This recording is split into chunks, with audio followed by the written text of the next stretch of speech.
Vote কারচুপি, জালিয়াতি, engineering, deep স্টেটের খেলা। আজ কয়েকদিন ধরে এই শব্দগুলো মানুষের মুখে মুখে উচ্চারিত হচ্ছে। নির্বাচনী প্রচারণায় কত মেহনত, দিনরাত মানুষের দ্বারে দ্বারে ঘুরে বেড়ানো, ভোটের জন্য কত কাকুতি মিনতি, কত নির্ঘুম রাত, কত প্ল্যান প্রোগ্রাম, কত পথসভা, চমকপ্রদ কত ইশতেহার। কিন্তু দিন শেষে মনে হচ্ছে কোনো প্ল্যানই কাজে দিচ্ছে না। কোনো অদৃশ্য শক্তি ভোটের ফলাফলকে নিয়ন্ত্রণ করছে। বিশাল জনসমর্থন থাকা সত্ত্বেও অদ্ভুত এক মেকানিজমের কারণে ভিন্ন কেউ নির্বাচিত হয়ে যাচ্ছে। আসলে এই কুফরি ডেমোক্রেসির পথে যারা ইসলাম প্রতিষ্ঠার স্বপ্ন দেখেছে, যুগে যুগে তারা সবাই এই অদ্ভুত খেলার শিকার হয়েছে। মিশরের ইখওয়ানের ইতিহাস আপনাদের মনে থাকার কথা। বহু প্রচেষ্টার পর একসময় তারা ক্ষমতা লাভ করেছিল। ক্ষমতায় টিকে থাকার জন্য অনেক উদার নীতিও তারা গ্রহণ করেছিল। তারা পশ্চিমাদের অনেকভাবে সন্তুষ্ট করার চেষ্টা করেছে, কিন্তু দিন শেষে তাদের ক্ষমতায় থাকতে দেওয়া হয়নি। গণতান্ত্রিক সিস্টেমের নাটাই যাদের হাতে, সেই অদ্ভুত ডিপ স্টেটের ষড়যন্ত্রে তারা ক্ষমতাচ্যুত হল। মিশরের সেনাবাহিনী কর্তৃক ইখওয়ানের উপর নেমে এলো জুলুমের অন্ধকার রাত। বন্দী অবস্থায় দুনিয়া থেকে বিদায় নিলেন প্রেসিডেন্ট মোহাম্মদ মুরসি। তিউনিসের আন্নাহদা পার্টিও লাঞ্ছনাদায়ক এই বাস্তবতার শিকার হয়েছিল।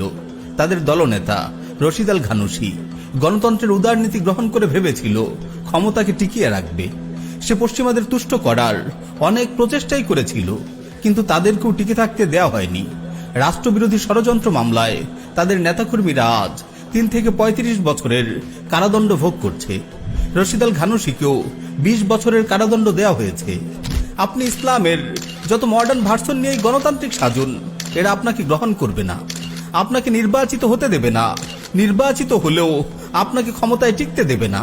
এরা আপনাকে লাঞ্ছিত করেই ছাড়বে, কারণ এই সিস্টেমটাই হলো নিরেট শয়তানদের জন্য। এখানে ভালো মানুষের কোনো স্থান নেই। আমিরুল মুমিনিন ওমর রাদিয়াল্লাহু তাআলা আনহু কত চমৎকার বলেছেন, নাহনু কওমুন আ'আজ্জানাল্লাহু বিল ইসলাম ফামাহমা বতাগাইনাল ইজ্জাতা ফি গায়রি আযাল্লানাল্লাহ। আমরা সেই জাতি, আল্লাহ আমাদেরকে ইসলামের মাধ্যমে সম্মানিত করেছেন। আমরা যদি ইসলাম ছেড়ে অন্য কোনো উপায়ে সম্মান খুঁজি, তবে আল্লাহ আমাদেরকে অপদস্থ করবেন। আমার প্রিয় মুসলিম ভাই ও বোন, আমাদের অতীত ইতিহাস ছিল অনেক সম্মানের। আমাদের সালাফগণ ইসলামকে পুরোপুরি আঁকড়ে ধরেছিলেন, এজন্য আল্লাহ তাদের বিজয় দিয়েছিলেন। তাদের প্রচেষ্টায় ইসলামের দাওয়া ছড়িয়ে পড়েছিল বিশ্বময়। ইতিহাসের দিকে একটু নজর বুলান, দেখুন দিন কায়েমের জন্য তাদের পথপন্থা কেমন ছিল। হায়, আজ আমরা তাদের পথ থেকে কত দূরে। আমার খুব আফসোস হয়, পশ্চিমাদের তন্ত্রমন্ত্রের বেড়া জালে আজ আমাদের মুসলিমদের মেহনতের কত নির্মম অপচয় হচ্ছে। মিছে মরিচিকার পেছনে আমরা যুগের পর যুগ ছুটে বেড়াচ্ছি, বারবার দংশিত হচ্ছি একই গর্তে।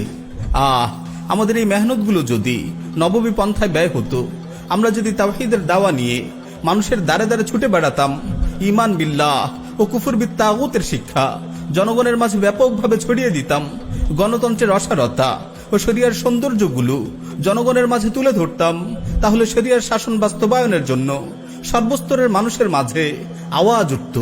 পশ্চিমাদের তন্ত্রমন্ত্রকে তারা পশ্চাতে ছুড়ে ফেলত। মুমিনরা জেগে উঠত আল্লাহর জমিনে আল্লাহর বিধান কায়েমের প্রত্যাশায়। সুতরাং আমার প্রিয় মুসলিম ভাই ও বোন, আসুন আমরা যারা সত্যিকার অর্থে আল্লাহর জমিনে আল্লাহর দিন কায়েম করতে চাই, আল্লাহর বিধান কায়েম করতে চাই, আমরা সবাই ঐক্যবদ্ধ হই। গণতন্ত্রের জাহিলিয়াতে ডুবে থেকে আর সময় নষ্ট করা যাবে না। গণতন্ত্রের এই ধোঁকা থেকে সবাই বেরিয়ে আসুন। লাঞ্ছনা অপদস্থতার শিকড়কে সমূলে উপড়ে ফেলুন।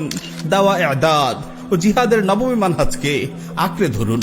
আল্লাহর জমিনে আল্লাহর বিধান কায়েম করে বেঁচে থাকুন সম্মানের সাথে।